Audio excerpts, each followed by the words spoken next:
Today I'm going to tell you about its name is firework. It is written by James Reeves Oxford. They rise like shaded fairy flowers that burst upon the night and fall to earth in burning showers of crimson, blue and white. Like birds tuned and quick to name each miracle unfold. And gathering wheels begin to flip like whirling marigolds.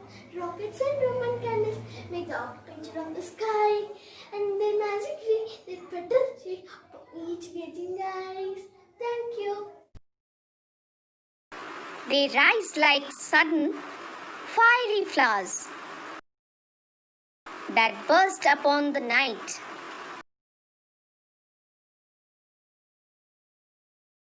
Then fall to the earth in burning showers of crimson, blue and white. Like birds too wonderful to name, each miracle unfolds. And Catherine wheels begin to flame like whirling marigolds.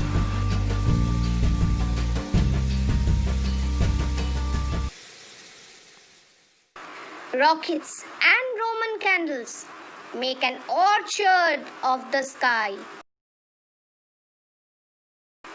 where magic trees their petals shake upon each grazing eyes. So, this poem has been composed by James Reeves.